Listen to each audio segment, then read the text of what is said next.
الرجيم بسم الله الرحمن الرحيم ألم نشرح لك صدرك ووضعنا عنك وزرك الذي أنقض ظهرك ورفعنا لك ذكرك فإن مع العسر يسرا إن مع العسر يسرا سبحان الله إذا فرغت فانصب وإلى ربك فارغب سبحان الله صدق الله مولانا العظيم وبلغنا رسوله النبي الكريم ونحن على ذلك من الشاهدين والشاكرين والحمد لله رب العالمين سبحان الله. حضرت حق جل وعلا شانه معز اسمه وتم برهانه ارشاد فرماتے ہیں الم نشرح لك صدرك، اے پیارے ہم نے تیرا سینہ کھول نہیں دیا کیا؟ وَوَضَعْنَا عَنْكَ وِزْرَكَ، اور آپ کا وہ بوجھ ہم نے اتار دیا ہے کہ أَنْقَضَ ظَهْرَكَ، جس نے آپ کے بوجھ کو، آپ کی کمر کو توڑ دیا تھا.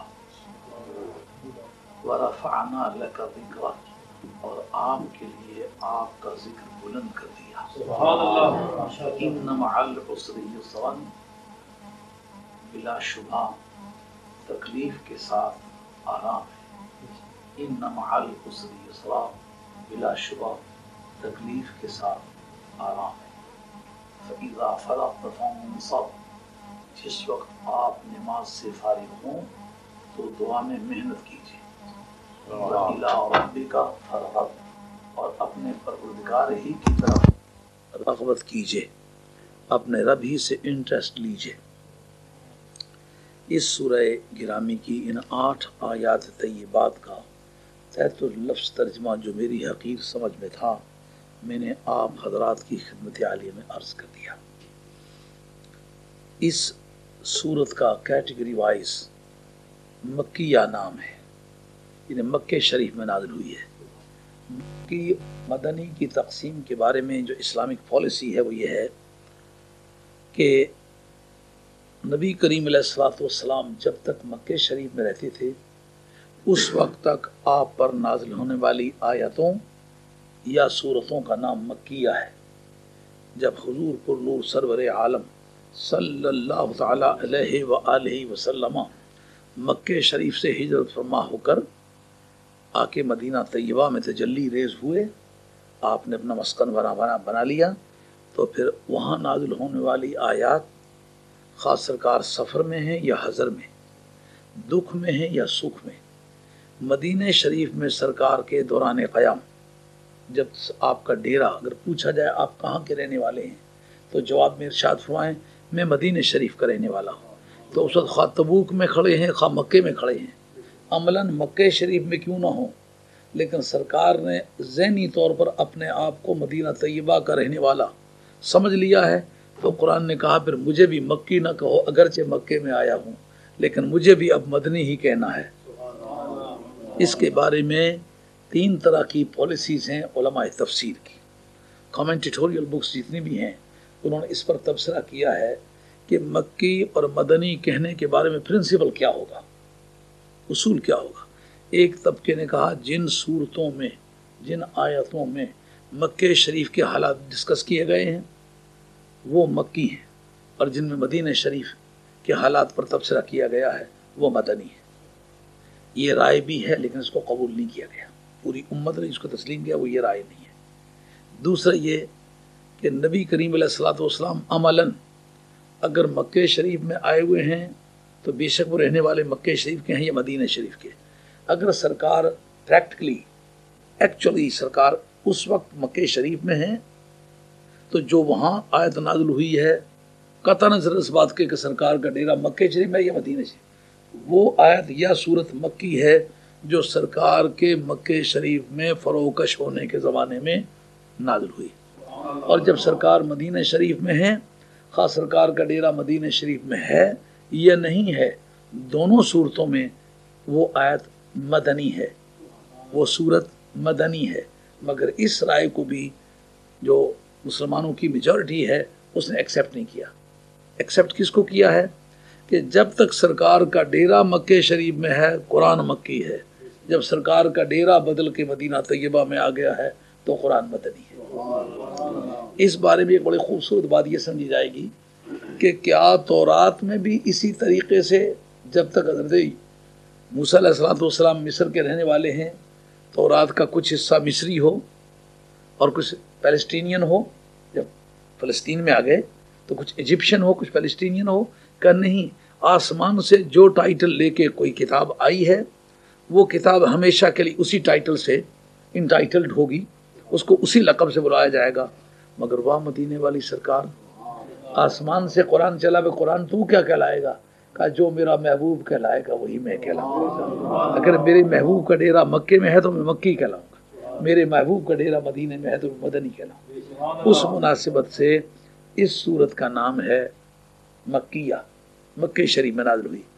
یہ جاننے سے یہ فائدہ پہنچتا ہے کہ آدمی حالات پر گفتگو کرتے ہوئے سمجھ سکتا ہے کہ جن دنوں سرکار کا ڈیرا مکہ شریف میں ہے بالعموم یہی ہوگا کہ مکے کے حالات جو کرنٹ افیئرز ہیں ان کو ڈسکس کیا گیا ہوگا، یا مستقبل کے بارے میں کوئی انٹیمیشن کنوے کی گئی ہوگی کہ آپ اپنے آپ کو پریپیئر کر لیں، کہ اس وقت کے حالات کو فیس کرنے کے لیے آپ اپنی کیپیسٹی گیدر کر لیں، تاکہ وقت آئے تو دشمن کے مقابلے میں نبرد و آزما ہونے کے لیے آپ ذہنی طور پر تیار ہوں۔ دو طرح کے معنی۔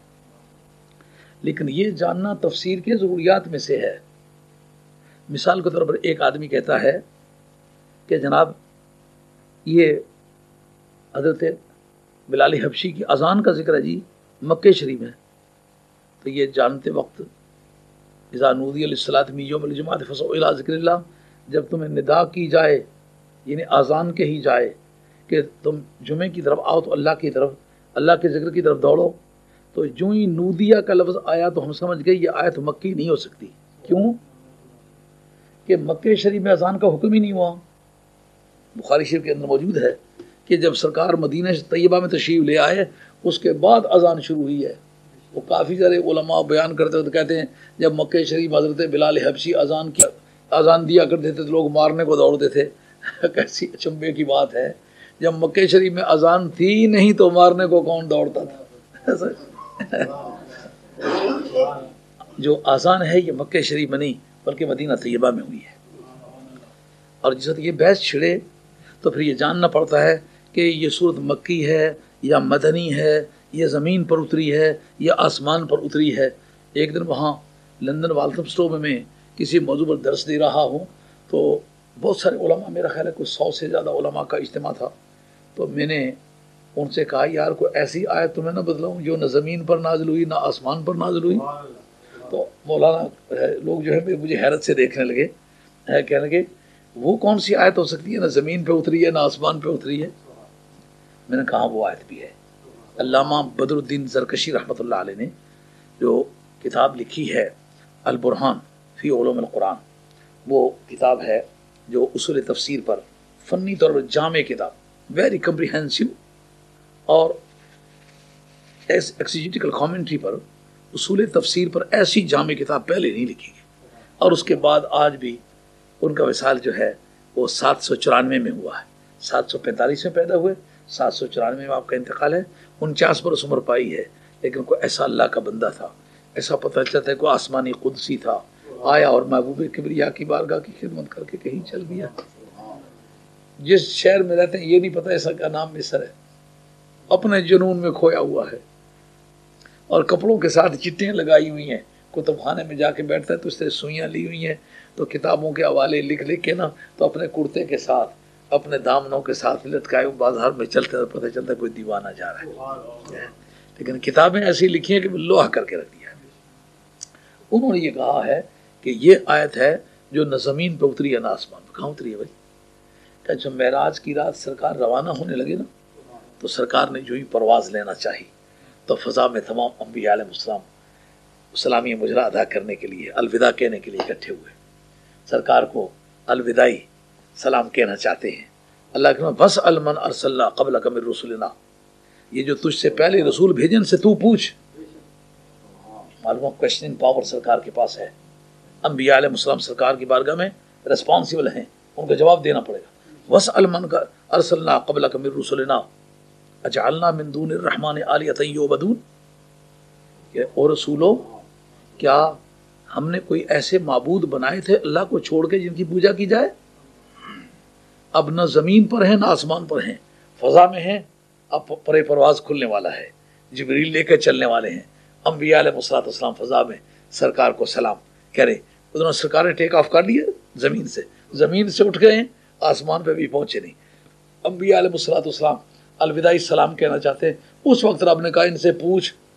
یہ جو جھوٹے موٹے مذاہب اب اللہ کے حوالے سے بتوں کو پوجنے لگے اور کہتے ہیں نبیوں نے ہمیں یہ سبق سکھایا ہے۔ کوئی کہتا ہے عیسیٰ علیہ السلام ہمیں 3 خداؤں کی درس دے کے گئے، کوئی کہتا ہے عزیر علیہ السلام خدا کے بیٹے تھے۔ ان سے پوچھ کہ ہم نے کوئی اور بھی خدا بنایا ہے جس کی پوجا کی جائے؟ تو یہ اس کو آنسر کرتی ہے کہ نہ وہ زمین پر ہے نہ آسمان پر ہے، وہی ہو رہی ہے۔ اس بڑی خوبصورت بات ہے، یاد رکھنے کی، کسی کو پیچا نہیں مارنا۔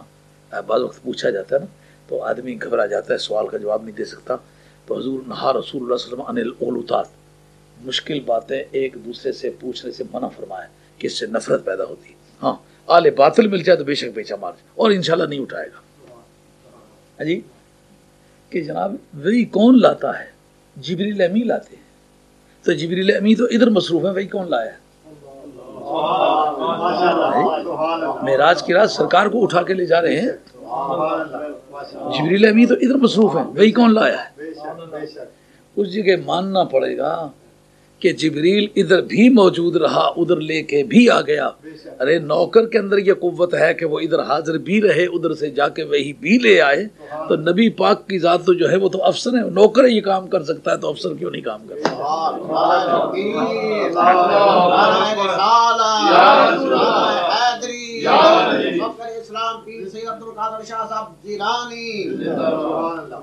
کبھی آل باطل سے موقع مل جائے تو یہ بات پوچھیں کہ انشاءاللہ نہیں اٹھا سکے گا، جواب لانے سے عاجز ہوگا، کیونکہ وہ سورسز جو اس وقت اس کو ڈیل کرتے ہیں وہ عام طور پر سوسائٹی کے پاس موجود ہی نہیں۔ اس میں ایک اور کویسچن بھی اسی نوعیت کا ہے کہ نماز کب فرض ہوئی ہے؟ جب سرکار معراج سے واپس ہوئے تو جو اس وقت بیت المقدس میں انبیاء علیہ السلام کو نماز پڑھائی ہے وہ کیا تھی؟ پھر نماز تو واپسی پر تعلیم دی گئی ہے نا، تو جو جانے سے پہلے پڑھائی وہ کیا تھی؟ ہے نا سوال؟ آل حق سے کبھی یہ سوال نہیں کرنا، آل باطل سے کبھی پیچھا پڑ جائے تو بے شک ایک چٹکی لے لینا، آپ کو اندازہ ہو جائے گا لوگوں نے کام کتنا سارا کیا، انشاءاللہ نہیں اٹھا سکے گا۔ بھئی معراج کی رات واپسی پر نماز فرض ہوئی ہے، تو یہ معراج پر جانے سے پہلے جو پڑھی جا رہی ہے یہ کیا قصہ ہے؟ یہ قصہ یہ ہے کہ حضرت امام محی الدین ابن عربی نے الفتوحات المکیہ کے اندر لکھا ہے کہ جبریل امی کے واسطے سے قرآن مجید حضور پر پہنچنے سے پہلے سرکار پر پورا قرآن مجید نازل ہو چکا ہوا تھا، پورا قرآن کا علم سرکار کے پاس تھا۔ جیسا کرامن کاتبین لکھے ہوئے سارے مسودے، سارے پرسنل فائلز اللہ کی بارگاہ میں جب لے کے پیش ہوں گے تو اللہ کو پہلے سے علم نہیں ان فائلوں کا؟ جس طرح پہلے سے اللہ کو ان فائلوں کا علم ہے، لیکن ایک لیگل پروسیجر کے طور پر فرشتے لے کر کے وہ معلومات حضور اللہ تعالیٰ کی بارگاہ میں جائیں گے، اسی طریقے سے کن فیکون تے کل دی گل ایسا چروکی پریت لگائی، میں تو حرف نشان نہ آہا جدو دتی ہے میم گواہی، اور اجے بسانو او پہ دستے بیلے بوٹے کا ہی میر علی تئیوں رل کے بیٹھے جد سکھ دو انو آئی۔ تو یہ جبریل کا معاملہ بعد کا ہے، سرکار کا اور پروردگار کا معاملہ پہلے کا ہے، اس لیے وہ نماز جانی ہوئی بھی تھی اور پڑھی ہوئی بھی تھی، اس وجہ سے وہاں سے واپسی سے پہلے ہی نماز پڑھی جا رہی ہے۔ تو بہت سارے اور کویسچن ہیں لیکن وہ ہمارے آؤٹ آف کورس ہیں، اس لیے ہم اس کو چھوڑتے ہیں، تو ہمارے اسکوپ میں بات آتی ہے اس کو چھیڑتے ہیں۔ اللہ نے الم نشرح لک صدرک، کیا ہم نے آپ کا سینہ کھولا نہیں؟ کبھی موسیٰ کلیم اللہ علیہ السلام حضور کردگار طور کی وادی میں، طور کی سبززار میں کھڑے ہوئے کہتے مولا کریم رب اشرح لی صدری ویسر لی امری واحلل عقدۃ من لسانی مولا کریم میرا سینہ کھول دے. وادی طور ہے، سر شام کا وقت ہے، اللہ کے حضور موسیٰ کلیم اللہ علیہ السلام کا دام پھیلا ہوا ہے. کیا مانگ رہے ہیں؟ مولا کریم میرا سینہ کھول. کیسا حسین وہ محبوب ہے، اپنے بستر پہ لیٹا ہوا ہے، سینہ کھولنے کے لیے کھولنے والے انتظار کر رہے ہیں. جو دولتیں مانگ کے باقی انبیاء نے لیں، سرکار تاجدار مدینہ علیہ السلام کے دسترخوان پر بغیر مانگنے کے وہ نعمتیں چن کے رکھ دیں کہ اے میری محبوب اپنی مرضی کی نعمت اٹھا کے استعمال کر. کتنی بڑی شان ہے. جو کوالیفیکیشن وہ مانگ رہے ہیں اس کی کوئی ثبوت شاید ملے یا نہ ملے کہ کھولا کہ نہیں کھولا، لیکن رب کہتا ہے بغیر مانگنے کے الم نشرح لک صدرک، ہم نے آپ کا سینہ نہیں کھولا کیا؟ سینہ کھولنے کی کیفیات. پہلی بات کہ سرکار کا سینہ کس طرح کھلا. نبی پاک علیہ السلام جناب سعدی علیمہ کے پاس ہے اور گئے ہوئے اپنے رضائی بھائیوں کے ساتھ، فاسٹر بردرز جو دودھ کے بھائی ان کے ساتھ گئے ہوئے ہیں. ایسے شوق ہے کہ یہ چلے ہیں بکریاں چلا، یار میں بھی تمہاری بکریاں، میں بھی تمہارے ساتھ چلتا ہوں. کہتا تھوڑی دیر کے بعد ہم نے دیکھا کہ ان کا سینہ پھٹا ہوا ہے، دل باہر نکلا ہوا ہے. ہم دیکھ کے شور مچایا کہ ہمارے بھائی کو تو کسی نے قتل کر دیا ہے، وہ سینہ پھٹا ہوا ہے، دل باہر پڑا ہوا ہے. لیکن سرکار تھوڑی دیر کے بعد اس کے بیٹھے بلاتے ہیں، کہتے ہیں گھبراؤ نہیں، لوگوں سے نہیں ذکر کرنا، لوگوں سے ذکر نہیں کرنا. وہی سینہ پھٹا کیسے؟ انہوں نے کہا یہ قصہ چھیڑنے کا نہیں، اپنا بکریاں چراؤ، اللہ اللہ کرو. ہے جی. تو گیا ہوا ہے بکریاں چرانے. جبریل امی کی ڈیوٹی لگی ہوئی ہے کہ اس وقت تنہا مل گیا ہے میرا یار، تو میرے یار کا ذرا آپریشن کر دے، تیاری کر دے. تیاری ہو رہی ہے. اصل بات یہ ہے کہ ایک ہے نماز محراب و ممبر، ایک ہے نماز عشق. نماز ممبر و محراب کا وضو پانی سے ہوتا ہے اور نماز عشق کا وضو سینہ پھڑوا کے ہوتا ہے. امام محی الدین ابن عربی رحمۃ اللہ علیہ کے علاوہ شاہ عبد الحق صاحب رحمۃ اللہ علیہ نے مدارج النبوت کے اندر لکھا ہے. وہ کہتے ہیں کہ حضرت موسیٰ علیہ السلام بے ہوش کیوں ہوئے تھے اور سرکار بے ہوش کیوں نہیں ہوئے. شاہ عبد الحق صاحب رحمۃ اللہ علیہ کافی وزنی آدمی ہے. ہندوستان میں سب سے پہلے جس آدمی نے علم حدیث پہنچایا ہے، یہ 958 میں ان کی ولادت ہے اور 1054 میں ان کا وصال ہے، اور انہوں نے 96 برس عمر شریف پائی ہے. حضرت امام ربانی مجدد الفسانی شیخ احمد سرندی یہ ایک ہی وقت کے آدمی، ان کا وصال جو ہے وہ 1034 ہے اور ان کا 1054 ہے. وہ پیدائشی طور پر بھی امام ربانی عمر میں چھوٹے تھے اور وصال کرتے وقت بھی جلدی وصال فرما گئے، اور ان کی عمر جو ہے 96 برس ہے. یہ سب سے پہلا وہ خوش نصیب انسان ہے جو ہندوستان میں علم حدیث لے کے گیا. حضرت شاہ عبد الحق صاحب رحمۃ اللہ علیہ کہتے ہیں کہ حضرت موسیٰ علیہ السلام نے جب دیدار کیا تو سینہ تو نہیں پھڑوایا ہوا تھا نا، یہ دیدار جو ہے نماز عشق تھی، تو سینہ پھڑوائے بغیر جب کیا تو بے ہوش ہو کر کے گرے. لیکن سرکار تاجدار مدینہ علیہ السلام نے بار بار سینہ پھڑوایا ہوا تھا، اس نماز کا وضو کیا ہوا تھا. اسی لیے جامی فرماتے ہیں تو بدی جمال و خوبی، تو بدی جمال و خوبی سر تور خرغرامی ارینی بھی گوی دانکس کے بگفت لنترانی. او پیارے تو اس طرح اپنے زلفوں کو تاب دے کے، چہرے کو آب دے کے خرامہ خرامہ تور کی وادیوں سے جا کے گزرے، تو وہ ذات جس نے کہا نا تو ہرگز نہیں دیکھ سکتا، وہ کہا ذرا ٹھہر جا مجھے بھی دیکھ لینے دے. وہ ذات جس نے لنترانی کہا تھا نا وہ ارینی کہنے لگ جائے. تو محبوب کبریا صلی اللہ علیہ وسلم کا سینہ پہلی مرتبہ اسد پھٹا، یہ کہ بعد دیگرے 3 مرتبہ پہلے پھٹ چکا تھا.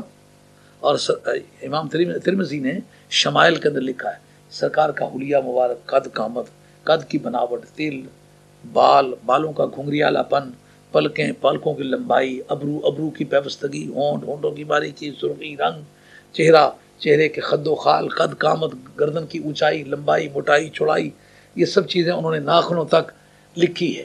یعنی کسی پیغمبر کا ایسا کمپریہنسو قسم کا فیچر اگر آپ تلاش کرنا چاہیں you will never find، کبھی آپ کو نہیں ملے گا. یہ سرکار کی شان. دیکھیں باقی نبیوں کے ماں باپ موقع پر ہوتے رہے، اس کے باوجود ان کا ریکارڈ محفوظ نہیں ہو سکتا رہا، لیکن نبی پاک علیہ السلام کے ابا جی ان کی پیدائش سے پہلے فوت ہو گئے، ماں نے 6 برس کی عمر میں داغے جدائی دیا، دادا جی 8 برس کی عمر میں چھوڑ کے چل دیے، لیکن سرکار کی ایک ایک ادا بچپن کے زمانے کی اور معصومیت کے زمانے کی، اٹھتی جوانی کی، نبی پاک علیہ السلام کے چلتے کیسے تھے، اترائی پر جب اترتے کیسے اترتے، چڑھائی پر چڑھتے تو کیسے اترتے، سواری پر سوار ہوتے تو کیسی ادا تھی، اترتے تو محبت کو ریکارڈ کرنے کی عادت ہے۔ آپ کو یاد ہوگا آپ کی ماں کبھی پیار سے کہ تو نکاح جیسے تو روٹی کی چیچا آخنا سے تو ماموں کے گاموں آنا سے۔ اب ان کو کون ریکارڈ کرتا ہے؟ یہ ریکارڈنگ مشین محبت کے پاس ہے۔ نبی پاک کی ذات پاک کی کتنی محبت اللہ تعالیٰ نے کائنات میں تقسیم کی ہے کہ چھوٹی چھوٹی ادائیں کہ سرکار کھانے میں کیا پسند کرتے تھے، پینے میں کیا پسند کرتے تھے، بچپن میں کیا پسند تھی، جوانی میں کیا پسند، بچپن کا ساتھی کون تھا، جوانی کا ساتھی کون تھا، دکھ کا ساتھی کون تھا، ایک ایک بات ریکارڈ۔ آخر وہ وقت آیا، معراج کی رات ہے، سرکار تاجدار مدینہ علیہ السلام کی روانگی کا وقت قریب ہو آیا۔ رب کریم نے کہا پیارے آج اپنے گھر نہیں سونا، آج امہانی کے گھر سونا۔ اجی امہانی کے گھر سونے کی کیا مقصد ہے؟ کہا دراصل جب تو سو رہا ہوگا نا تو جبریل اپنی ٹیم لے کے آئے گا، اگر آتے وقت بغیر اجازت کے آ جائے تو ہم نے قرآن مجید میں ایک رولنگ دی ہے، وہ ہماری ایک ایکسپریس پروویژن ہے جس کے اندر یہ بات لکھی ہوئی ہے کہ یا ایھا الذین آمنوا لا تدخلوا بیوت النبی الا ان یؤذن لکم، ایمان کی دولت رکھنے والا سرکار کی بارگاہ میں بغیر اجازت کے داخل نہیں ہو سکتا۔ تو چونکہ تو بھی ایمان والا ہے اس لیے تو بھی ڈیوٹی باؤنڈ ہے کہ سرکار کے گھر میں جانے کی اجازت نہیں، وہ پہلے اجازت ہے بعد میں داخل ہو سکتا۔ اجازت لینے کا طریقہ کا یہ بھی ناجائز ہے کہ ان الذین ینادونک من وراء الحجرات اکثرهم لا یعقلون، اگر باہر سے کھڑے ہو کے دستک دے آوازیں دے یہ منع ہے، جسے ہم بیل دے لیتے نا سرکار کی بارگاہ کی بیل، جبریل کو بجانے کی اجازت نہیں ہے، جو کہتا ہے میں نبی جیسا، شرم کی بات ہے۔ آپ وزیر اعظم کے گھر جانے کی پروسیجر اڈاپٹ کریں تو آپ جا سکتے ہیں، بیل دے سکتے ہیں، مگر محبوب کبریا کی بیل حضرت جبریل بھی ابھی بھی دے سکتے ہیں؟ ہرگز نہیں دے سکتے۔ کیا طریقہ ہے پھر؟ وَلَوْ أَنَّهُمْ، اگر وہ ایسے کرتے کہ انتظار کرتے حتیٰ تخرج الیہم، حتیٰ کہ تو خود اپنی مرضی سے نکلتا تو ملتے پھر ٹھیک تھا، لیکن جو انہوں نے دروازہ کھٹکھٹایا نا اپنے ایمان کا خسارہ کیا۔ نہ بغیر اجازت کے اندر داخل ہونا ممکن، نہ اجازت لینے کے لیے دروازہ کھٹکھٹانا ممکن، پھر کیا ہو؟ کہا پھر یار اپنا گھر بدل دو، یہ جہاں تمہارا آستانہ ہے نا اس کو چھوڑ دو، ام ہانی کے گھر چلو۔ کہا اس کا کیا مقصد؟ کہا وہ گھر ام ہانی کا ہے، جبریل آئے گا ان قواعد کا پابند نہیں ہوگا جو تیرے آستانے پر حاضری کیا تھا۔ سمجھ آئی؟ الشیخ فی قومہ کالنبی فی امتہ، اپنے استاد اپنے پیر و مرشد کے دروازے پر جاؤ، ان اصولوں کی پابندی کرو، چشتی ہو، قادری ہو، نقش بندی ہو۔ یہ آج بھی میں ایک مضمون لکھ رہا تھا تو اس میں مجھے اتفاق سے یہ بات میری نگاہوں کے سامنے آ گئی کہ دراصل اللہ نے جتنی تعریف کی ہے وہ ولی کی تعریف کی ہے، وہ چشتی یا قادری کی نہیں کی، وہ نقش بندی یا سربردی کی نہیں کی۔ یہ ولایت میں اس کو کوئی دخل نہیں ہے کہ یہ چشتی ہے کہ قادری ہے، نقش بندی ہے کہ سربردی ہے۔ ہر ولی ولی ہے اور ہر ولی کے ساتھ ولی والا سلوک کیا جانا چاہیے، اور ہر ولی کے ساتھ محبت جو کی جائے وہ ولی کی طرح کی جائے جسے ولیوں سے محبت ہونی چاہیے۔ اس کو یہ دیواریں کھڑی کر لیں کہ یہ میں چشتی ہوں، میں قادری ہوں، میں نقش بندی ہوں، اس سے اولیاء اللہ کی عظمت میں فرق لایا گیا ہے۔ اور یہ ہر آدمی کے ایمان کا خسارہ ہے جو یہ سمجھ کے کہ یہ نقش بندی ہے، میں قادری ہوں، مجھے اس سے کیا، یہ ایسی ناپاک سوچ ہے کہ جو اس کے ایمان کو نقصان پہنچاتی ہے۔ جتنے مسلمان بیٹھے ہوئے ہوں جن تک میری آواز پہنچ رہی ہے یہ اس کے بعد پہنچے گی، یہ ایک میرا پیغام ہے، آپ نے اس کو کبھی نظر انداز نہیں کرنا۔ ولی کی رب سے جو دوستی ہے وہ بندہ خدا ہونے کی وجہ سے پیار ہے۔ جس کو رب پیار کرے اس کو آپ نقش بندی سمجھ کے چھوڑ دیں، قادری سمجھ کے چھوڑ دیں، سوروردی سمجھ کے، چشتی سمجھ کے چھوڑ دیں، تو پھر آپ نے اللہ کے مشن سے عداوت کی ہے نا، اللہ کی رضا کے ساتھ جنگ کی ہے۔ اور حدیث قدسی ہے، بخاری شریف صفحہ 911 میں ہے، ابھی تھوڑی دیر ہوئی دیکھ کے آیا ہوں، لکھ رہا تھا ضرورت پڑی اس کی کہ حضور نے فرمایا کہ میرے مولا نے مجھ سے کہا، اس کو حدیث قدسی کہتے ہیں۔ حدیث قدسی قرآن اور حدیث کے مابین ایک تیسرا سبجیکٹ ہے، شاید آپ کو اس پر بحث کرنے کرانے کا موقع نہ ملا ہو، جس میں رب متکلم ہو، راوی سرکار ہوں۔ میرے رب نے یوں کہا اور وہ قرآن نہ ہو، اس کا نام ہے حدیث قدسی۔ یہ حدیث قدسی کے الفاظ ہیں، من عادی لی ولیا، جو میرے کسی بھی ولی سے عداوت رکھے نا، فآذنتہ بالحرب، میری طرف سے اسے اعلان جنگ ہے، میں اس سے وہ سلوک کروں گا جو دشمن سے کرتا ہے۔ اب اس میں چشتی قادری نقشبندی سہروردی کی ڈیفینیشن ہے، یہ تو آپ نے نام جیسا ایک کا نام محمد خان رکھ، ایک احمد خان رکھ لیا، لیکن میں ڈیل کرتے وقت کیا کروں گا؟ میں دیکھوں گا مسلمان ہے۔ آپ نے یہ اپنا قومی نشان رکھا، میں جاٹ ہوں، میں چودھری ہوں، میں گجر ہوں، میں سید ہوں، میں ملک ہوں، میں خان ہوں، میں پٹھان ہوں، لیکن جب میں سلوک کرنا چاہوں گا تو نبی پاک کی غلامی کی چیٹ پڑوں گا، یعنی کہ اس کے گلے میں مدینے والے کی محبت کا توق ہے کہ نہیں؟ اگر وہ چوڑا بھی ہے تو مجھے مسلمان ہونے کی حیثیت سے پیار کرنے کا میں پابند ہوں۔ اس لیے تمام زمرہ اولیاء اللہ کو ہمیشہ عزت کے ساتھ یاد کرو، برابر آئے جائے تو عملاً عزت سے پیش ہو۔ یہ یہودیوں کا مذہب تھا کہ سابقہ جو نبی تھے وہ تو ٹھیک ہیں، لیکن موجودہ نبی جو ہے یہ غلط ہے۔ اسی طرح یہ یہودیوں والی سوچ ہے، پہلے جو ولی تھے وہ تو ٹھیک ہے، جو اب ولی ہے ان کو میں نہیں مانتا۔ جس طرح آج سے 1000 برس پہلے کا منکر ہے، اسی طرح آج کا منکر بھی منکر ہے۔ کسی کو ماننے میں کیا نقصان ہے؟ اگر کوئی دین کا خسارہ نہیں کرتا، دین کا نقصان نہیں کرتا، کتاب اللہ اور سنت رسول اللہ کی پیروی کرتا ہے، اس کی اشاعت کرتا ہے، خدا کی محبت پھیلاتا ہے، ذکر کرتا ہے، وہ چشتی بن کے کرتا ہے، بسم اللہ محبت کرو، نقشبندی بن کے کرتا ہے، بسم اللہ محبت کرو، کیونکہ آپ نے تو قادری چشتی نقشبندی کے نام سے تو محبت نہیں کرنی، آپ نے محبت اللہ کا ولی سمجھ کے کرنی ہے، اللہ والا سمجھ کے کرنی ہے۔ اس راستے کا مسافر مدینہ طیبہ کی طرف منہ اس کا چل رہا ہے، بس آپ اس کو سرکار کا غلام سمجھ کے پیار کریں، ان فضا کو آپ مہیا کریں، وگرنہ وہ وقت قریب آ رہا ہے جب دشمن طاقتیں آپ کو اور مزید ٹکڑوں میں تقسیم کر کے آپ کی طاقت کو اور زیادہ کمزور کر دیں۔ اپنے اختلافات کو بالا اطاق رکھو۔ عزت اس چیز کا نام ہے جس کا فیصلہ آسمان پر ہوتا ہے، اس کے بارے میں یہ مت سوچو میں یہ چال چل جاؤں گا تو پھر مجھے یہ عزت ملے۔ آپ اخلاص کی چال چلیں، زندگی پر چل کے دیکھا خسارہ نہیں ہوا، اور جو چالیں چلنے والے لوگ ہیں ان کو ہم نے ہمیشہ خسارے میں دیکھا۔ اس لیے اللہ کی بارگاہ میں سچی توبہ کر کے سچے دین کو اختیار کر کے چلو۔ سرکار تاجدار مدینہ علیہ السلام کی بارگاہ میں جبریل نے آنا ہے جی، ہاں جی کس طرح آؤ گے؟ کہا تو اگر اپنے گھر میں ہو تو میں جبریل امی کو بھیجوں، یا دروازہ کھٹکھٹائے گا یا بغیر اجازت کے اندر آئے گا، یہ دونوں باتیں جائز نہیں۔ پھر کہاں؟ کہا جی جناب حضرت ام ہانی کے گھر چلو، چلے گئے۔ ہاں جی جبریل امی کو بھیجا، بھائی جا جبریل، کس طرح جاؤں؟ کہا 70,000 براتیوں کو ساتھ لے جا۔ یار کسی آدمی کو لے جانا کتنی ساری بات ہے، جیسا کہ ایک ڈرائیور ہمیں ملا لے کے اٹھا کے کہیں پہنچا دیا ہے، اس کے لیے ضرورت ہے کہ 200 آدمی ساتھ ہو۔ 70,000 آسمانی ملائکہ نورانی، یہ سواری کہاں سے لے جاؤں؟ کا جنت سے لے جاؤ۔ وہ کیسی ہو؟ وہ بھی نورانی ہو۔ کیوں؟ شاہسوار نورانی ہے، شاہسوار نور ہے، اس لیے اس کی سواری بھی نور ہونی چاہیے۔ اور جو جتنے ملائکہ ہیں ان کے جانے میں خصوصیت ہے کہ یہ بھی نوری ہے، آنے والا بھی نوری، لانے والا بھی نوری، ساتھ آنے جانے والے بھی نوری۔ اچھا پہنچے، براق کھڑا ہے، جبریل میں تیار ہیں، آسمانی قدسی سرکار کے بے قراری سے دیدار کرنے کے منتظر ہیں۔ اب کیا طریقہ ہو؟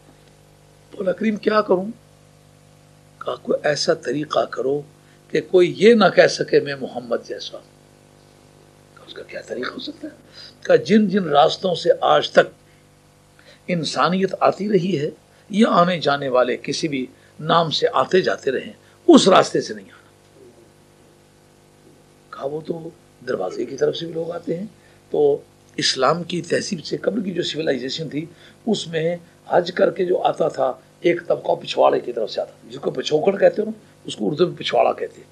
بیک سائڈ سے دیوار توڑ کے وہ اندر آیا کرتا تھا، یہ حج کے آداب میں شامل تھا، جو قرآن مجید نے کہا لیس البر ان تدخل البیوت من ظہورها ولکن البر من اتقى واتى البیوت من ابوابها۔ ایسے ہی نا حافظ صاحب؟ جی انتو نہیں، وہ لیس البر ان تدخلوا وجوهكم من قبل المشرق والمغرب، اور جگہ یہ لیس البر بان تأتوا البیوت من ظہورها ولکن البر من اتقى واتى البیوت من ابوابها۔ یہ چونکہ حافظ کو تو ترتیب بار یاد رکھنا پڑتا ہے نا، تو میں الحمدللہ سبجیکٹ وائز 6666 آیات میں نے تیار کی ہوئی ہے، تو اس پہ جب ٹارگٹ پہ وہ لگتا ہوں نا مضمون وہ سبجیکٹ وائز، تو مجھے پتا ہوتا ہے اس لیے الفاظ کے۔ اللہ کا شکر ہے۔ حافظ صاحب بڑے اجل حافظ، ماشاء اللہ ان کا قرآن مجید بہت پکا ہوا ہے۔ تو اس میں قطبہ بن عامر الصحابی کا نام ہے۔ سرکار آگے آگے جا رہے ہیں، پیچھے پیچھے وہ آ رہا ہے، حج کر کے آیا ہے۔ تو سرکار دروازے سے داخل ہوئے، وہ پیچھے دروازے سے داخل ہوئے۔ لوگوں نے شور مچا کے دیکھو یہ حج کر کے آیا تھا، پچھواڑے کی طرف آنے سے بجائے سامنے والے کی طرف سے آ گیا ہے۔ سرکار نے پوچھا کیوں ایسا کیا ہے؟ عرض کرتے ہیں یا رسول اللہ آپ آگے آگے چل رہے تھے، سرکار کے زلف تابدار کے پیچوں میں دل اسیر تھا، آپ کی ایک ایک ادا پہ مر مٹنے کو دل چاہتا تھا۔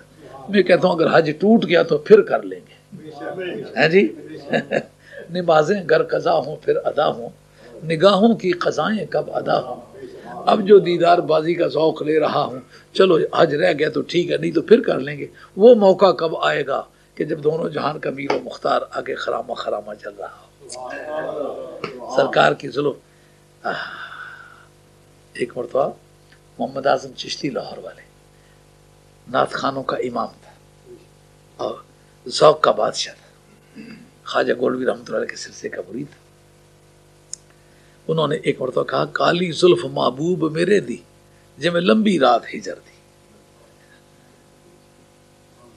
تو اصول تشبیہ یہ ہے جس چیز کے ساتھ تشبیہ دیں وجہ شبہ میں اس کو اصل ماننا پڑتا ہے۔ یہ علم بیان کی بحث ہے جس کو انگریزی میں آریٹری کہتے ہیں، یہ آریٹری ہے۔ تو اس کو یوں سمجھیں کہ میں اگر تشبیہ دیتا ہوں کہ یہ آدمی سرو کی مانند ہے تو ان کو تشبیہ دیا یہ مشبہ ہیں، سرو مشبہ بہی ہے۔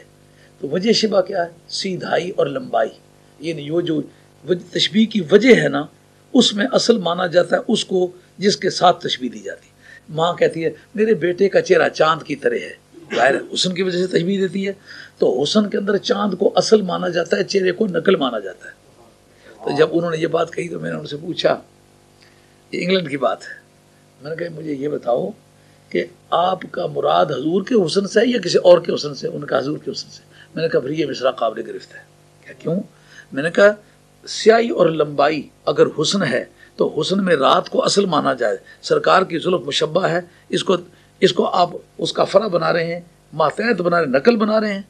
اصل مانا جائے رات کو کیونکہ سیاہی اور لمبائی اس کی صفت ہے، تو زلف کو اس کے ساتھ تشبیہ دے رہے ہیں، تو پھر اصل تو رات ہوئی، سرکار کی زلف نقل ہوئی۔ وہ دنیا کا کون سا حسن ہے کہ جو سرکار اس میں اصل نہ ہو، کوئی اور چیز اصل و سرکار اس کی نقل ہو؟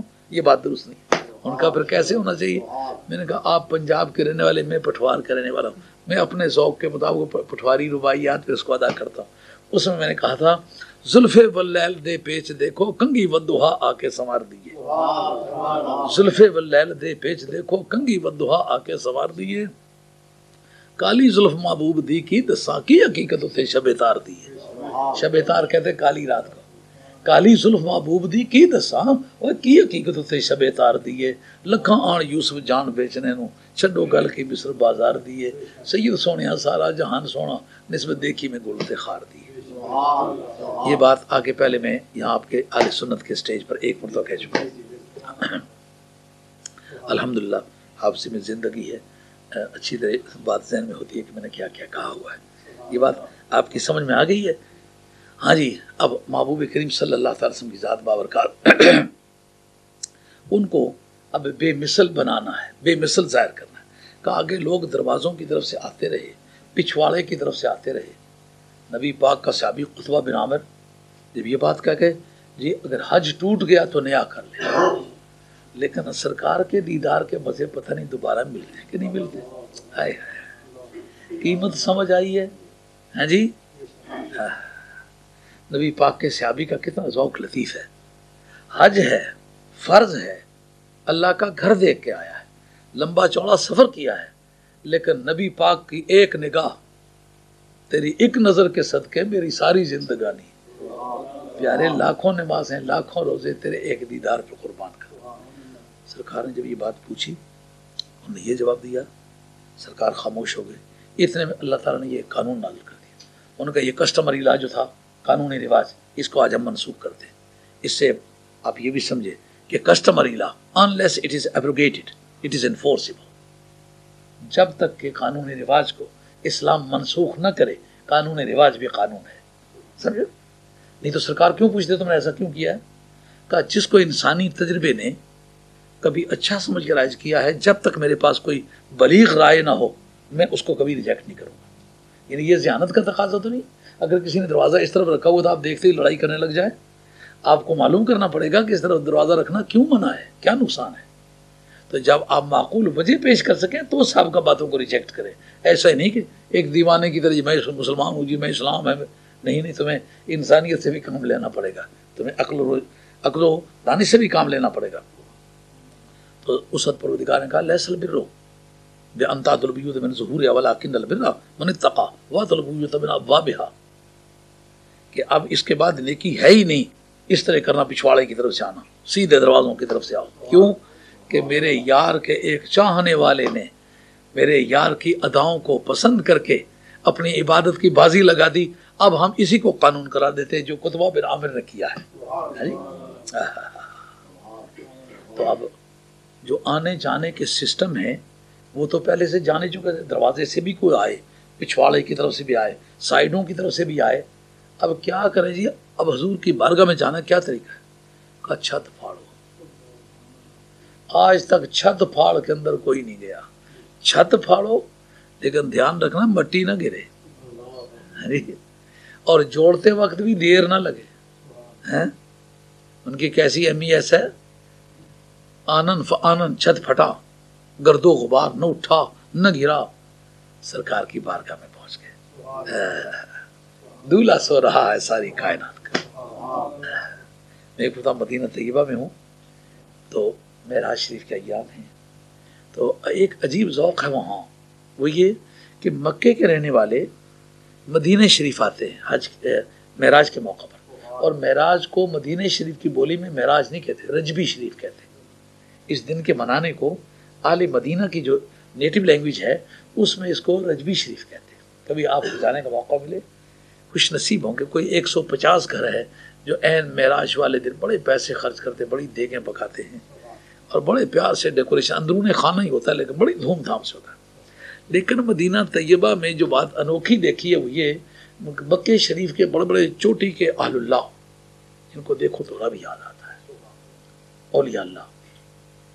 مکے شریف ہم رہے لیکن دیکھے نہیں، وہ مدینہ شریف وہ دیکھے، بڑے خوبصورت جبے پہنے ہوئے، 100 150 سال کی عمروں کے، تو بڑے خوبصورت، بڑے بے حد خوبصورت، ایسا جیسا کہ 12 برس کے بچے کے چہرے پر حسن ہوتا ہے، اس طرح بہت خوبصورت، موٹی موٹی آنکھیں پتاشوں کی طرح، اور بڑے پیارے پیارے دانت، 100 150 برس کی عمر کے دانت سلامت، لیکن ایک ایک گدے پر 3 سیٹیں لگی ہوئی ہیں، اور گدھا جو ہے 20 30 لاکھ ریال کا، ہاں یعنی شیورلیٹ امپالا 2-3 بیچیں تو وہ ایک نہیں خریدا جا سکتا، گدھوں پر سوار ہو گیا تھا، لیکن وہ گدھا گلے میں گھنگرو پڑے ہوئے ہیں، بڑے پوری طرح سجا ہوا ہے، پاؤں سے ٹخنوں سے لاتوں سے گھنگرو بدے ہوئے، 7 پھندنے لٹک رہے ہیں، موتیوں سے سجا ہوا ہے، اوپر قالین بچھے ہوئے ہیں، خوشبو لگی ہوئی ہے، ان کا شوق دیکھ کے بے حد پیار ہے۔ اتنے سے بڈھے آدمی 450 میل سفر کر کے آئے ہوں، ان کی پھر باتیں جو ہیں وہ ذکر میں آ نہیں سکتی، ان کی محبت کو لفظوں میں گھیرا نہیں جا سکتا۔ اور وہ جب وہ ان کا کارواں آ رہا ہے، قافلہ، 3 سیٹیں اوپر لگی، 3 شاہ سوار بیٹھے ہوئے ہیں، بڑے بڑے خوبصورت پگڑیاں باندھی ہیں، یہ جو آج کل وہ ایک رسی سی لپیٹی ہوتی ہے، یہ شیطان کا لباس ہے۔ سیرت ابن حشام نے لکھا ہے جس وقت نبی پاک علیہ السلام کے قتل کا منصوبہ تیار کیا گیا تھا اس وقت شیطان یہ لباس پہن کے آیا تھا، یہ سیرت ابن حشام میں لکھا ہوا ہے، یہ مدینہ طیبہ یونیورسٹی میں کتاب پڑھائی جاتی ہے یونیورسٹی کے اندر، تو وہ سارے پگڑیوں والے بڑے خوبصورت۔ تو ہم نے پوچھا گدھوں پر سوار ہو کے کیوں آتے ہو؟ ان کا سرکار کے لیے جو سواری پیش کی گئی تھی نا، وہ گھوڑے جتنی بڑی بھی نہیں تھی، گدھے جتنی چھوٹی بھی نہیں تھی، درمیانی تھی، یہ گدھوں کے سائز سے بڑے، گھوڑے کے سائز سے چھوٹے، لیکن لمبے، 3 سیٹیں بالکل ٹھیک ٹھاک لگی ہوئی، اور لے کے جب چلتا ہی اس طرح ٹک ٹک ٹک ٹک ٹک ٹک کی آواز آتی ہے اس کے پاؤں سے، شیورلیٹ امپالا چڑھائی پہ لگی ہے، گدھا ساتھ جا رہا ہے، قافلہ ہے جناب، پھر وہ جو ایکسیلیٹر دیتے نا تو گھڑا، وہ جو گدھا مستی کھاتا ہے اور بالکل آگے نہیں گزرنے دیتا، اور 100 میل کی دوڑ میں شیورلیٹ امپالا کے ساتھ چل رہا ہے، اور اوپر وہ بیٹھے ہوئے ہدی پڑھ رہے ہیں جی، خذونی خذونی فلا تترکونی. وہ بوڑھے بوڑھے آخر جب ختم کر دے ہو کر کے ایک ساتھ، ایسی وہ کیفیت ہے کہ پتہ چلا آسمانی قدسی ہیں کہیں. جب وہ سارے لوگ مدینہ شریف آتے ہیں نا تو مدینے میں شور مچ جاتا ہے آل محبت کا. بدعقیدہ لوگ تو بدعقیدہ ہیں، لیکن آل محبت کے سینوں میں کون چھپائے بات. ہم نے چھپائی لاکھ محبت مگر نہ چھپ سکی، آنکھوں نے روکے یار سے اظہار کر دیا، ان کو کون چھپائے بھائی. جب مسجد نبی میں آ کے گھسے نہ تو زرق برق لائٹیں جل رہی ہیں، پتہ نہیں خدا جانے کہ کیا صورت تھی. وہی لائٹیں ہیں، وہی بلب ہیں، لیکن کیفیات اس قدر بدلی ہوئی ہیں. پتہ چلتا ہے کہ یہ دنیا بدل گئی ہے. وہ لائٹیں اور آ گئی ہیں، ان کے چہرے پر انوار و تجلیات. جب میں نے وہ منظر دیکھا نا تو میں، انسان کی عادت ہے کہ جس وطن کا رہنے والا ہو، جب کوئی پیار کا وقت آئے تو وہ بولی اس کی زبان پر آ جاتی ہے. اس پر میں نے عرض کیا کہ نوری کنگرواں دی میں چھنکار سن کے، وہ جو آئے تھے نا جانور ان کے وہ گھنگرو وغیرہ باندھے ہوئے تھے نا، تو اس میں نے عرض کیا کہ نوری کنگرواں دی میں چھنکار سن کے چک کے ویکھیا بزم خیال اندر. نوری کنگرواں دی میں چھنکار سن کے چک کے ویکھیا بزم خیال اندر. دولہا حسن دا چمکدا تاج پا کے بیٹھا ہویا سی جاؤ جلال اندر. دولہا حسن دا چمکدا تاج پا کے بیٹھا ہویا سی جاؤ جلال اندر. میرے دل دی کوٹھڑی ہل گئی، ایک طوفان اٹھیا بال بال اندر. گرد اس دے رقص ملائکہ دا سید شرح نہیں میری مجال اندر. جدو پوچھیا کون ہے گل کی ہے، جدو پوچھیا کون ہے گل کی ہے، نوری کیوں پہ لڈیاں پاؤں دینے. جدو پوچھیا کون ہے گل، وہ جو معراج شریف کا منظر ہے نا، جب وہ سارے آ کے اکٹھے ہوئے تو وہ یاد آ گیا میرے ذہن میں. تو میں یہ اصحاب صفہ جہاں وہ بیٹھتے ہیں اس صوفے والے اس چبوترے پر ہوں، تو میں لکھ رہا ہوں اور دل ہی دل میں کہتا جاتا ہوں نوری کنگرواں دی میں چھنکار سن کے چک کے ویکھیا بزم خیال اندر. دولہا حسن دا چمکدا تاج پا کے بیٹھا ہویا سی جاؤ جلال اندر. میرے دل دی کوٹھڑی ہل گئی، ایک طوفان اٹھیا بال بال اندر. گرد اس دے رقص ملائکہ دا سید شرح نہیں میری مجال اندر. جدو پوچھیا کون ہے گل کی ہے، نوری کیوں پہ لڈیاں پاؤندے نے، وہ کیوں انہاں نو ہوش نہیں سجدیاں دے، کیوں اے راگ پرید دے گاوندے نے، کیوں انہاں نو ہوش نہیں سجدیاں دے ہیں، کیوں انہاں نو ہوش نہیں سجدیاں دے، کیوں اے راگ پرید دے گاوندے نے. چھوڑ عرش اولاد دیاں عظمتاں نو، چھوڑ عرش اولادیاں عظمتاں نو، کیوں یہ خاک دی خاک پہچان دے نے. سید کس دی خاطری ہو کٹھے انیاں لمیاں لوریاں گام دے نے. دتا ترد جواب جبریل مینوں اج معراج دا کاج رچا رہے ہیں. دتا ترد جواب جبریل مینوں اج معراج دا کاج رچا رہے ہیں. ہائے ہائے حسن ازل بھی طالب دیدار جس دا اسی اس نو اج سجا رہے ہیں.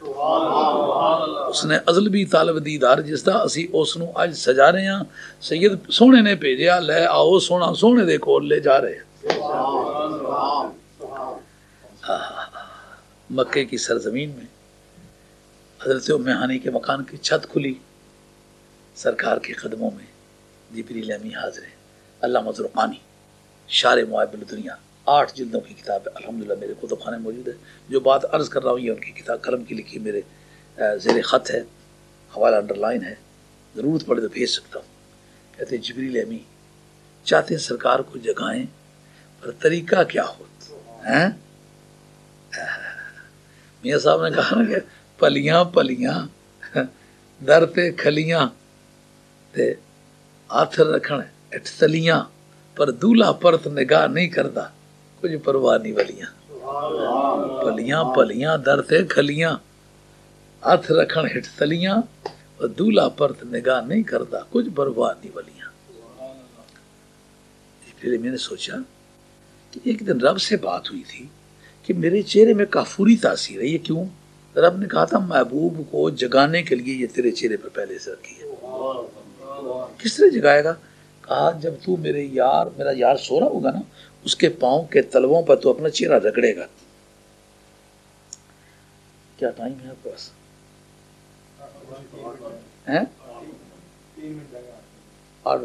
8 بجے ختم ہو جانا چاہیے نا. 8:15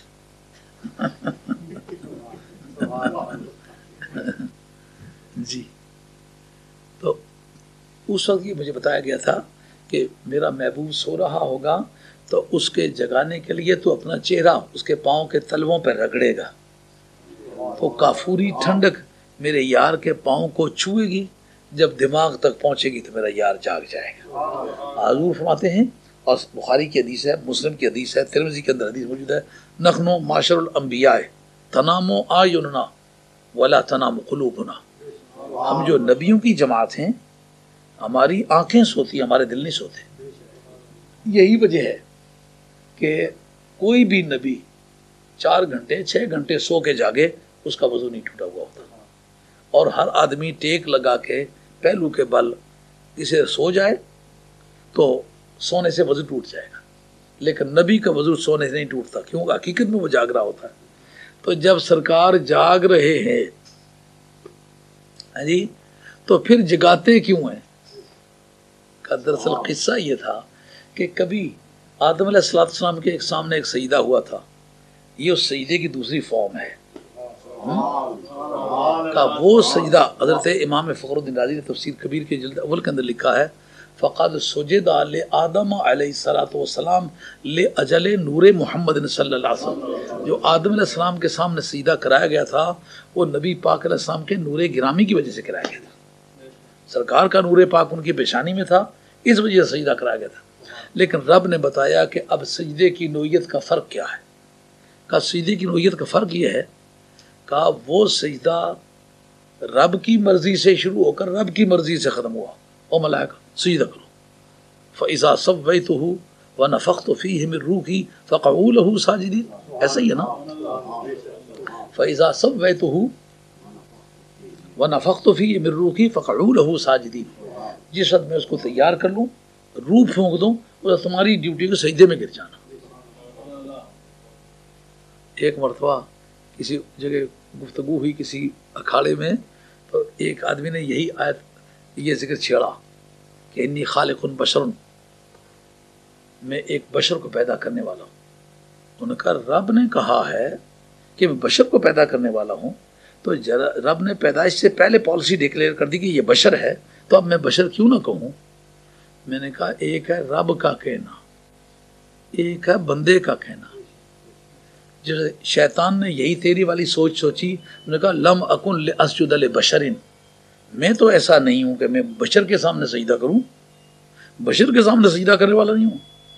اب جو تو بول رہا نا، یہی شیطان نے بولی تھی۔ اب ہم دیکھیں گے کہ اس امتحان میں جو اپیئر ہوا، جو آنسر اس نے لکھا تھا وہ تو ہی لکھ رہا ہے، اس کی ریزلٹ سے ہم تیرا ریزلٹ نکال لیں گے۔ رب نے کہا لَأَمْلَأَنَّ جَهَنَّمَ مِنْكَ وَمِمَّنْ تَبِعَكَ، تجھے بھی جہنم میں ڈالوں گا اور جو تیری پیروی کرنے والا ہے اس کو بھی جہنم میں ڈالوں گا۔ تو پہلے اس وقت کام اس نے کیا کیا ہوا تھا؟ سوائے اس کے تو اس کا کام ہی کوئی نہیں تھا، ہے جی۔ اس نے جو اس کا کام قابل اعتراض تھا وہ یہی تھا۔ رب نے کہا میں تجھے بھی جہنم میں ڈالوں گا جو تیرے والا کام۔ میں نے کہا بڑا اچھا کیا ہے تم نے۔ شیطان نے سب سے پہلا جو جرم کا ارتکاب کیا تھا وہ یہی تھا کہ لم اکن لاسجد لبشر۔ اب وہ جسے آپ کہتے ہیں رب نے جو کہا ہے میں کیوں نہ کہوں؟ ارے رب ہے، تو ہے، اپنا ہوش کر ذرا، رب کے سٹیٹس کو تو یوٹیلائز کر رہا ہے۔ رب کا جو رینک ہے وہ تیرے لیے تو قابل استعمال نہیں ہے، وہ رب کے لیے قابل استعمال ہے۔ اب دیکھ لیں گے، رب نے کہا فَإِذَا سَوَّيْتُهُ وَنَفَخْتُ فِيهِ مِن رُوحِي فَقَعُوا لَهُ سَاجِدِينَ، جب میں اس کو تیار کر لوں تو پھر تم روح پھونک دو، اس کے سامنے سجدے میں گرنا ہے۔ اب جو مخلوق کو وہ حکم دیا وہ تو یہ تھا، اب اگر تو خالق ہے تو خالق والا کام کر، اگر مخلوق ہے تو مخلوق والا کام کر۔ آئی بات خیال میں؟ کہا کہ وہ آدم علیہ السلام کے سامنے سجدہ تھا، یہ سرکار کے سامنے ہے۔ ہوا کس طرح کہ وہ سارے فرشتوں نے مل کے کیا، یہ سارے فرشتوں کو اجازت نہیں دی گئی، فرشتوں کے امام کو اجازت دی گئی کہ ہر ایک یہ سجدہ نہیں کر سکتا، لیکن وہ سجدہ اللہ کی مرضی سے شروع ہو کر اللہ کی مرضی سے ختم ہوا۔ لیکن یہ سجدہ رب کی مرضی سے شروع ہو کر رب کے یار کی مرضی سے ختم ہوا، کہ مرضی ہے کہ اب اٹھو، 2 دن نہ اٹھو، 2 دن اس کی ڈیوٹی ہے کہ اپنے چہرے کو رگڑتا ہی رہے۔ خیال میں اتنی واضح قسم کا فرق ہے سجدہ وہ بھی ہے، سجدہ یہ بھی ہے، وہ فرشتوں نے کیا، یہ فرشتوں کے امام نے کیا، وہ رب کی مرضی سے شروع ہو کر رب کی مرضی سے ختم ہوا، یہ رب کی مرضی سے شروع ہو کر رب کے یار کی مرضی سے ختم ہوا، یہ فرق ہے جی۔ اب جناب جب سرکار نے آنکھ کھولی، دیکھا جبریل کھڑا ہے، کیسے آئے ہو بھائی؟ کہا خدا کی طرف سے دعوت نامہ، انویٹیشن کارڈ لے کے آیا۔ کہا پھر کیا جانے کا ٹرانسپورٹ کا ہم نے بندوبست کیا ہوا ہے۔ جی کیسے ٹرانسپورٹ ہے؟ ان کا باہر کھڑی ہے، باہر نے دیکھا براق سجا ہوا ہے، سرکار کی آمد کا شور ہے، آسمانوں پہ ایک دھکم دھکا ہو رہا ہے، جنت کے جتنے براق ہیں بے چین ہیں کہ ہم میں سے ایک تو سواری بننے کے لیے چلا گیا، پتہ نہیں ہمارا وقت آئے گا کہ نہیں آئے گا، پورے ہیں کا لباس بدل کے تیاری پکڑی ہوئی ہے، انتظار کر پتہ نہیں کتنی دیر لگا کے آئیں گے۔ اس وقت میں نے کوئی ایک شاعر پنجابی کا تو بڑا خوبصورت اس کا وہ سوچ ہے، وہ پتہ نہیں کلام کس کا لگتا ہے ایسے زمیاں صاحب کو، لیکن مجھے اس کا علم نہیں کہ وہ کس کا ہے، کہ سا اس دے وچ میک پھلاں دی، سا اس دے وچ میک پھلاں دی تے نینا رس دے پیالے، دم اس دے نل باغ بہاراں بور ہوئے متوالے، دم اس دے نل باغ بہاراں بور ہوئے متوالے۔ تو میں وہ پٹوار کی روایات گاوا کہتا ہوں، اس پر میں نے لکھا کہ اکھ یار دی ود شمشیر کولوں پلکاں نیزیاں تائیں شرما دیاں سن،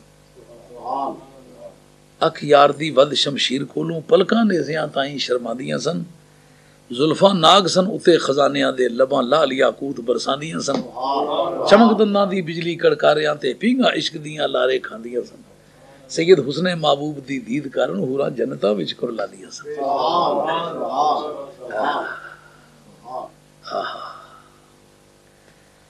اوئے ہوئے ہوئے ہوئے، اس دا سا سیلاب چمیلیاں دا، یہ میرا کلام، اس دا سا سیلاب چمیلیاں دا، نین رسدے پیالے پیار دے سن، جویں ہین ہاروت ماروت لٹکے گیسو یار دے پہ لارے مار دے سن، ہائے ہائے ہائے، جویں ہین ہاروت ماروت لٹکے گیسو یار دے پہ لارے مار دے سن، موت اس دے دیدار دا واہ پیا، واہ ایک اس قیمت کا نام ہوتا ہے جو غیر ڈالتے، خود مالک نہیں ڈالتے، اے لیترے نہیں قیمت، مالکوں کی وہ قیمت نہیں، واہ اس کا نام ہے جو غیر ڈالیں، مالکوں سے پوچھو تو دگنا فرق ہوتا ہے۔ موت اس دے دیدار دا واہ پیا، عاشق موت تائیں آلے مار دے سن، سید ہو کے غلام لکھ وار وکے جڑے بادشاہ حسن سرکار دے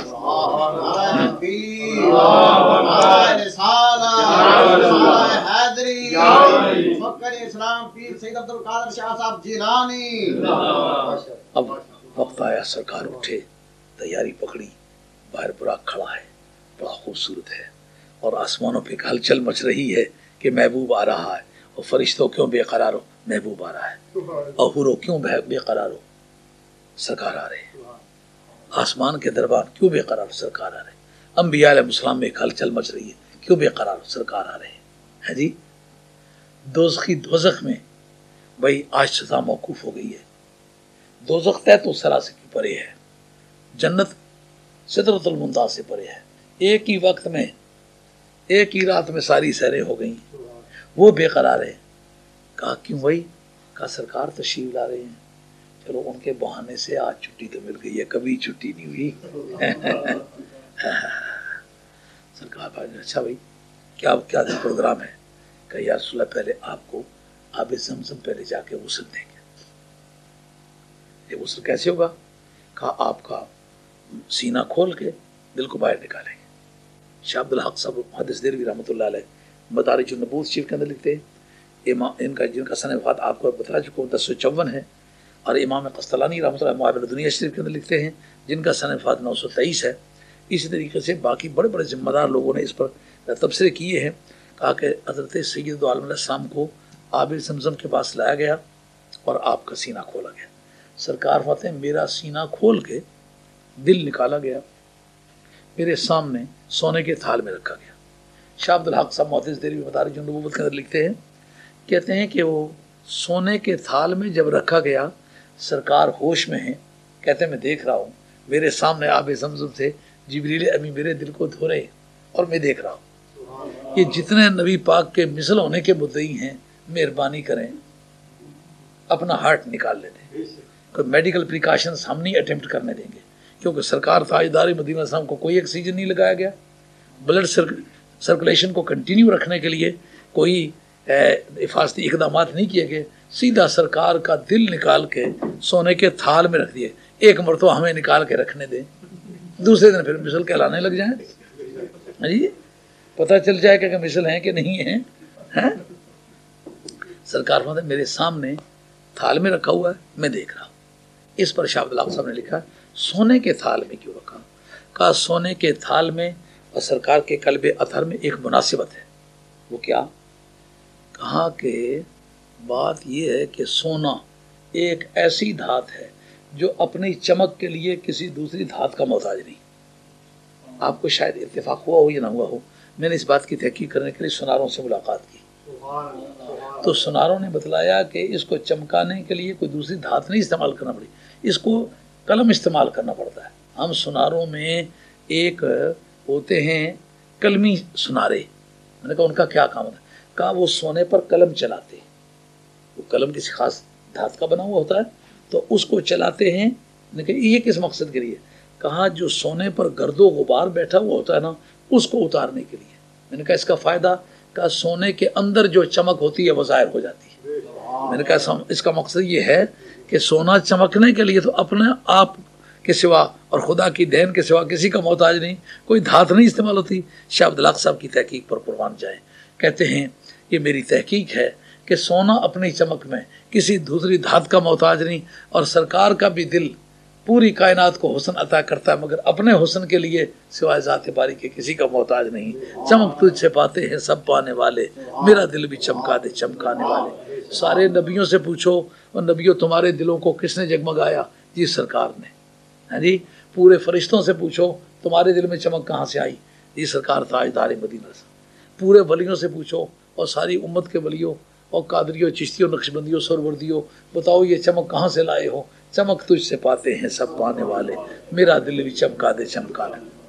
اب قلب محمد مصطفیٰ علیہ السلام کو اور سونے کی دھات کو آپس میں مناسبت یہ ہے کہ وہ بھی خود سے خود چمکتا ہے خدا کے فضل سے، اور یہ بھی خدا کی دین سے خود چمکتا ہے. خود سے خود چمکنے کی جو قوت اللہ تعالیٰ نے دونوں کو عطا کی ہے، یہ ان کے درمیان کوآرڈینیشن ہے.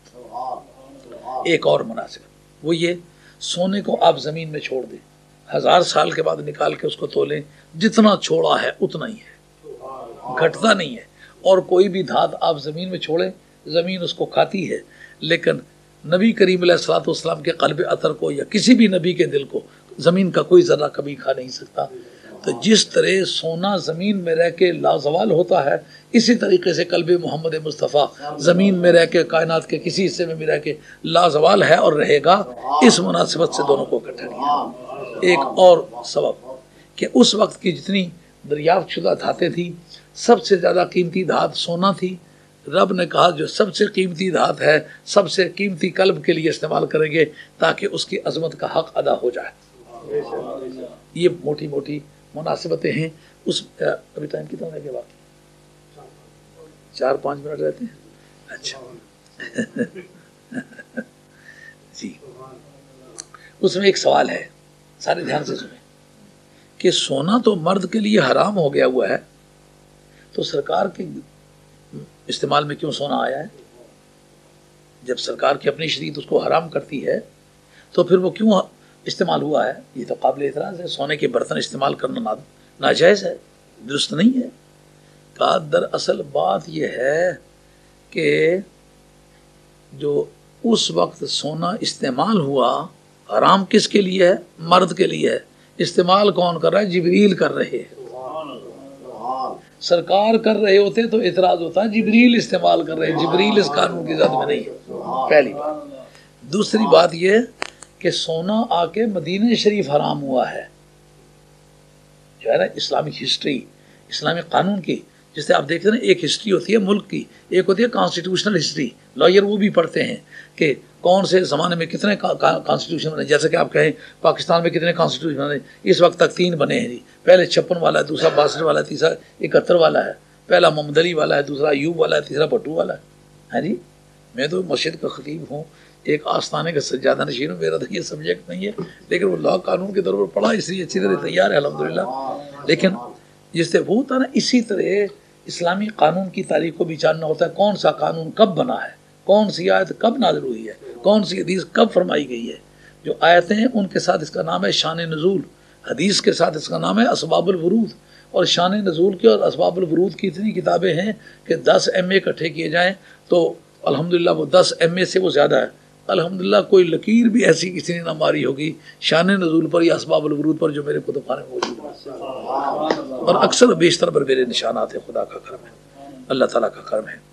تو اس میں جو سمجھنے کی بات ہے وہ یہ ہے کہ سونا آ کر مدینہ شریف حرام ہوا ہے، اور معراج واقعہ ہے مکے کا، اس وقت تک حرام ہوا ہی نہیں تھا جب وہ کہ وہ سونا حضور کے لیے استعمال ہوا ہے، سمجھے؟ اور ممکن ہے کہ اسی وجہ سے اللہ نے سونا حرام کیا ہو کہ یہ میرے یار کے استعمال میں آیا ہے۔ اب اگر کوئی اور بھی استعمال کرے تو کہے گا میں بھی مثل محمد ہوں، میں یہ جملہ سننے کے لیے تیار نہیں ہوں، اس لیے میں نے حرام کر دیا کہ اب استعمال ہو گیا، اس کے بعد استعمال نہیں ہوگا۔ وما علینا الا البلاغ المبین وآخر دعوانا ان الحمد للہ رب العالمین، الصلاۃ والسلام علی رسول الکریم والحمد للہ رب العالمین۔ انشاءاللہ پھر یہ شرح صدر کی باقی بحث انشاءاللہ کل کریں گے۔ کل کہاں مصروفیت کوئی؟ اچھا اس میں تو عرس سے غالباً ملا چلو جیسی بھی صورت، چلو اس سے اگلا جو کوئی درس ہوگا نا اس میں انشاءاللہ شرح صدر کی بحث کر لیں گے۔ تو غالباً اتنا صورت کا تعارف بھی ہو گیا، صورت کہاں نازل ہوئی، کیسے حالات میں نازل ہوئی، اور نزول کے کتنے فیشن ہیں، اور ان سے کیا کیا نتیجہ اخذ ہوتا ہے، اور پھر نبی پاک علیہ السلام پر شرح صدر کی صورتحال کیسے نمودار ہوئی۔ دعا کر اللہ تعالیٰ دین حق پر استقامت عطا فرمائے۔ پروردگار عالم جو ٹوٹی پھوٹی باتیں کی ہیں، اگر کوئی ٹھیک بات کی ہے تو اللہ تعالیٰ قبول فرما، اگر کوئی غلط بات زبان سے نکلی اللہ کریم امیر الدنیا والی سرکار کا صدقہ معاف فرما دے۔ یہ جتنے دوست تیرے محبت اور تیرے محبوب کی محبت کی وجہ سے تشریف لائے، مولا کریم ان کی دنیا بھی اچھی فرما، قیامت بھی اچھی فرما، جس دوست کا جو نیک مقصد ہے پورا فرما، سب کی مشکلیں آسان فرما، دونوں جہانوں کی نعمتوں سے مولا مال فرما۔ اے اللہ اپنے حبیب صلی اللہ علیہ وسلم تمام عالم اسلام کا بول بالا فرما، مذہب اہل حق اہل سنت والجماعت کو برتری اور بالادستی عطا فرما، پاکستان کے اندرونی بیرونی حالات کو خوشگوار فرما، دشمنان پاکستان کو ذلیل خوار فرما، کشمیر کو آزادی عطا فرما، کشمیری مسلمانوں کی مشکلات کو حل فرما، ہندوستان کے اندر رہنے والے مسلمانوں کو مظالم سے نجات عطا فرما، بوسنیا کے مسلمانوں اور ماریشس کے مسلمانوں کو دوسری قوموں کے سامراج سے ان کے استبداد سے نجات عطا فرما، تمام عالم اسلام کو سرکار کے عشق ادب اور محبت کے جھنڈے کے نیچے جمع فرما، اولیاء اللہ کے نظام خانقاہی کو تازہ زندگی عطا فرما۔ صلی اللہ تعالیٰ علیہ خیر خلق محمد۔